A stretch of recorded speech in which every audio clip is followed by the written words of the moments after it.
Welcome. শুভ teaching Bangla চ্যানেলে স্বাগত জানাই। আজকে মাধ্যমিক WBT এর টেস্ট পেপার, সেই টেস্ট পেপারের ব্যাকরণ অংশ প্রথম 5টি সেট সমাধান নিয়ে আসলাম। তাহলে চলো শুরু করি। প্রথম প্রশ্ন হচ্ছে, অকারক কাকে বলে? অকারক কয় প্রকার ও কি কি? বাক্যের ক্রিয়াপদের সঙ্গে বাক্য মধ্যস্থ যে নামপদের সম্পর্ক থাকে না, সেই নামপদকে অকারক বলে। অকারক দুই প্রকার, সম্বন্ধপদ ও সম্বোধন পদ। নেক্সট, বাক্য নির্মাণের শর্তগুলি কি কি? বাক্য নির্মাণের শর্তগুলি হলো আকাঙ্ক্ষা, যোগ্যতা এবং আসক্তি। 3 নম্বর প্রশ্ন হচ্ছে, অলপ সমাস কাকে বলে? যে সমাসের সমস্ত পদে সমস্যমান পূর্বপদের বিভক্তি লুপ্ত হয় না, তাকে বলে অলপ সমাস। যেমন দুধে ও ভাতে, দুধে ভাতে। 4 নম্বর প্রশ্ন হচ্ছে, ইচ্ছা করিলে আমি তোমাকে টানিয়া নিচে নামাইতে পারি, জটিল বাক্যে রূপান্তর করো। তো জটিল বাক্যে রূপান্তর করলে হবে, যদি ইচ্ছা করি তবে আমি তোমাকে টানিয়া নিচে নামাইতে পারি। সমধাতুজ কর্ম কাকে বলে? বাক্যের ক্রিয়াপদটি যে ধাতু থেকে জাত বা উৎপন্ন, যদি কর্মটি সেই ধাতু থেকে উৎপন্ন হয়, তাহলে সেই ক্রিয়াপদের কর্মকে সমধাতুজ কর্ম বলে। যেমন অসীম স্নেহের হাসি হাসছেন বসে, তো হাস ধাতু থেকে সৃষ্টি। বাংলায় শব্দ বিভক্তি কটি এবং কি কি? বাংলায় শব্দ বিভক্তির সংখ্যা মাত্র 5টি, এ, কে, রে, তে, র।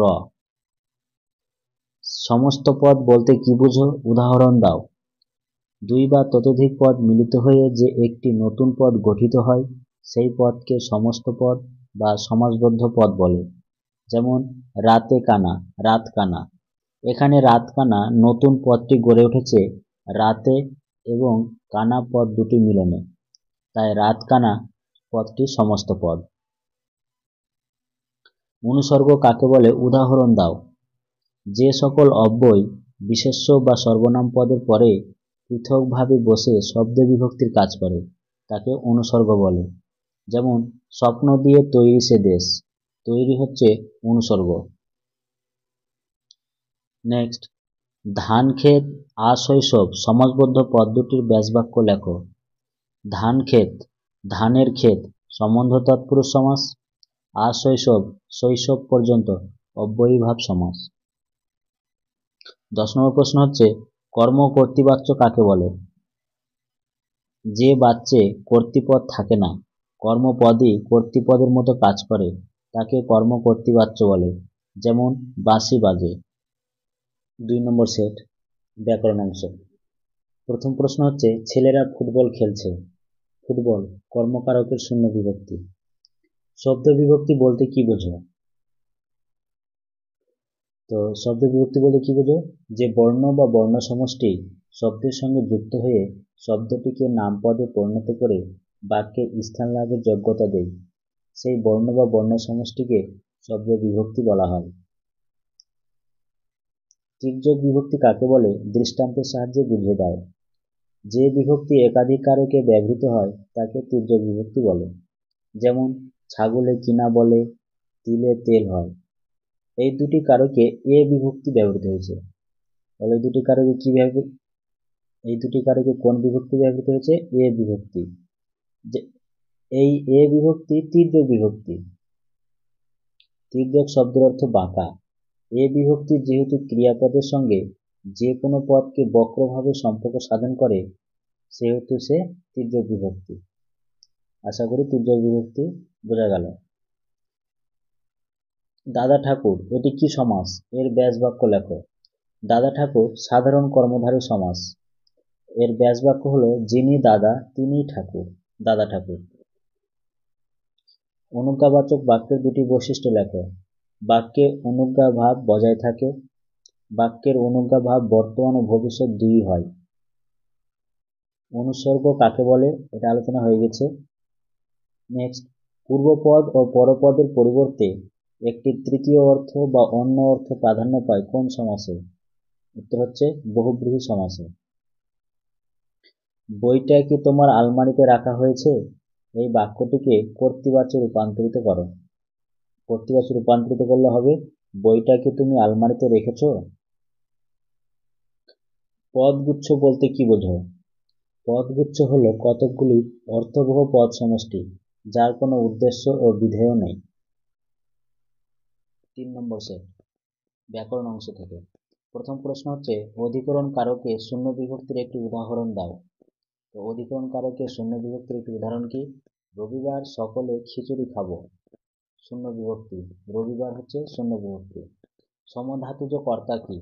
বাক্যের ক্রিয়াপদটি যে ধাতু থেকে উৎপন্ন, কর্তাটি যদি সেই একই ধাতু থেকে উৎপন্ন হয়, তাহলে সেই পদের কর্তাকে সমধাতুজ কর্তা বলে। যেমন পুজোতে বাজনা বাজছে, বাজনা হচ্ছে সমধাতুজ কর্তা, বাজ ধাতু থেকে সৃষ্টি হয়েছে। সমাহার দ্বিগু সমাসের উদাহরণ দাও। সমাহার দ্বিগু সমাসের উদাহরণ কি? পঞ্চভূত, পঞ্চভূতের সমাহার, সমাহার দ্বিগু সমাস। বাক্যাশ্রয়ী সমাস কাকে বলে? উদাহরণ সহ লেখো। যে সমাস বাক্যকে আশ্রয় করে গঠিত হয় তাকে বাক্যাশ্রয়ী সমাস বলে। যেমন বসে আঁকো প্রতিযোগিতা, বসে আঁকার প্রতিযোগিতা। শর্ত সাপেক্ষ বাক্য কাকে বলে? যে বাক্যের একটি অংশে কারণ বা শর্ত এবং অপর অংশে কার্য বা ফল বা পরিণামের উল্লেখ থাকে তাকে শর্ত সাপেক্ষ বাক্য বলে। যেমন যদি মন দিয়ে পড়াশোনা করো তাহলে পরীক্ষার ফল ভালো হবে। বাক্যের বিধেয় কাকে বলে? বাক্যের উদ্দেশ্য সম্পর্কে যা কিছু বলা হয় তাকে বিধেয় বলে। একটি কর্ম কর্তৃবাচ্যের উদাহরণ দাও। একটি কর্ম কর্তৃবাচ্যের উদাহরণ হলো শাঁখ বাজে। একটি সকর্ম কর্তৃবাচ্যের উদাহরণ দাও। তোরা সব জয়ধ্বনি কর। পৃথিবীতে এমন অলৌকিক ঘটনাও ঘটে।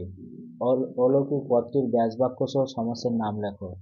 তো অলৌকিক ব্যাসবাক্য করলে হবে নয় লৌকিক, না তৎপুরুষ সমাস। আমি তাকে ছেড়ে দিলাম নাস্তার্থক বাক্যে রূপান্তরিত করো। না বাচক নাস্তার্থক মানে না বাচক। আমি তাকে ধরে রাখলাম না। 4 নম্বর সেট, বাংলা ব্যাকরণ অংশ। 1 নম্বর প্রশ্ন হচ্ছে, অনুসর্গ আর কি কি নামে পরিচিত? অনুসর্গ আর কর্মপ্রবচনীয় এবং পরসর্গ নামে পরিচিত। নিরপেক্ষ কর্তা কাকে বলে? একটি উদাহরণ দাও। একই বাক্যে সমাপিকা এবং অসমাপিকা ক্রিয়ার আলাদা আলাদা কর্তা হলে অসমাপিকা ক্রিয়ার কর্তাকে নিরপেক্ষ কর্তা বলে। উদাহরণ, সূর্য উঠলে অন্ধকার দূর হবে। সূর্য হচ্ছে নিরপেক্ষ কর্তা, তো সূর্য কি? নিরপেক্ষ কর্তা। নেক্সট, সহার্থক বহুব্রীহি সমাস বলতে কি বোঝো? যে বহুব্রীহি সমাসে সহার্থক পূর্বপদের সঙ্গে বিশেষ্য পদের সমাস হয় তাকে সহার্থক বহুব্রীহি সমাস বলে। যেমন সপরিবার, পরিবারের সহিত বর্তমান। কোন কোন সমাসের ক্ষেত্রে অলপ দেখা যায়? তো কোন কোন সমাসের ক্ষেত্রে অলপ দেখা যায়? দ্বন্দ্ব, তৎপুরুষ এবং বহুব্রীহি সমাসের ক্ষেত্রে অলপ দেখা যায়। বিধেয় সম্প্রসারক বলতে কি বোঝো? উদাহরণ দিয়ে বুঝিয়ে দাও। বিধেয় অংশকে প্রসারিত করার জন্য ব্যবহৃত বাক্যাংশকে বিধেয় সম্প্রসারক বলে। যেমন পাড়াপড়শি মায়ের দল পাঠানের গল্প শোনার জন্য ঘিরে দাঁড়ালো। তাহলে বিধেয় পদ হচ্ছে ঘিরে দাঁড়ালো, আর বিধেয় সম্প্রসারক হচ্ছে পাঠানের গল্প শোনার জন্য। নেক্সট, নির্দেশক ভাব কাকে বলে? যে বাক্যে সাধারণভাবে কোনো বক্তব্য বা বিষয় উল্লেখ থাকে তাকে নির্দেশক ভাব বলে। কর্মকর্তৃবাচ্য কাকে বলে? যে বাচ্যে কর্তৃপদ থাকে না, কর্মপদই কর্তৃপদের মতো কাজ করে তাকে কর্মকর্তৃবাচ্য বলে। যেমন বাঁশি বাজে। বাচ্য শব্দের অর্থ কি? বাচ্য শব্দের অর্থ হলো বলবার যোগ্য বা কথনীয়। এসো যুগান্তের কবি, ভাব বাচ্যে পরিণত করো। যুগান্তের কবি আশা হোক। নেক্সট, 10 নম্বর, তপনের নতুন মেসোমশাই একজন লেখক, জটিল বাক্যে রূপান্তরিত করো। তপনের যিনি নতুন মেসোমশাই তিনি একজন লেখক। 5 নম্বর সেট, ব্যাকরণ অংশ থেকে। 1 নম্বর হচ্ছে, অনুসর্গ কাকে বলে? একটি উদাহরণ দাও। যে সকল অব্যয় বিশেষ্য বা সর্বনাম পদের পরে পৃথকভাবে বসে শব্দ বিভক্তির কাজ করে তাকে অনুসর্গ বলে। যেমন স্বপ্ন দিয়ে তৈরি সে দেশ। সারা বাড়িতে শোরগোল পড়ে গেল। নিম্নলিখিত পদটি বিভক্তি নির্ণয় করো। শোরগোল হবে নিম্নলিখিত পদ। তো শোরগোল কোন কারক? কর্মকারকের শূন্য বিভক্তি। ব্যাস বাক্য বলতে কি বোঝো? সমস্ত পদকে ভাঙলে বা ব্যাখ্যা করলে যে অর্থ প্রকাশক বাক্য বা বাক্যাংশ পাওয়া যায় তাকে ব্যাস বাক্য বলে। এক শেষ দ্বন্দ্ব সমাস বলতে কি বোঝো?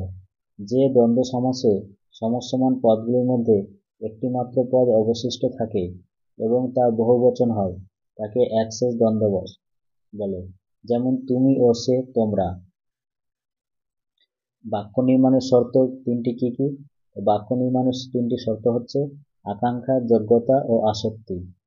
বাক্যের বিশেষ্য খণ্ডের একটি উদাহরণ দাও। সমরেশ অঙ্ক কষে। সমরেশ হচ্ছে বিশেষ্য খণ্ড। নেক্সট, কর্তৃবাচ্যের প্রধান বৈশিষ্ট্য কি? কর্তৃবাচ্যের প্রধান বৈশিষ্ট্য হচ্ছে কর্তৃবাচ্যে কর্তৃপদ প্রাধান্য পায়। প্রযোজক কর্তা বলতে কি বোঝো? বাক্যে যে কর্তা নিজে কাজ না করে অপরকে দিয়ে কাজ করিয়ে নেয় সেই কর্তাকে প্রযোজক কর্তা বলে। যেমন মা শিশুকে চাঁদ দেখাচ্ছে, মা হচ্ছে প্রযোজক কর্তা। সন্ন্যাসী হাসলেন আর চলে গেলেন সরল বাক্যে রূপান্তরিত করো। সন্ন্যাসী হেসে চলে গেলেন। 10 নম্বর প্রশ্ন হচ্ছে, এলো ওরা লোহার হাতকড়ি নিয়ে। নিম্নলিখিত পদটির ব্যাস বাক্য সহ সমাসের নাম লেখো। নিম্নলিখিত পদ হাতকড়ি। তো হাতকড়ি সমাস করলে কি হবে?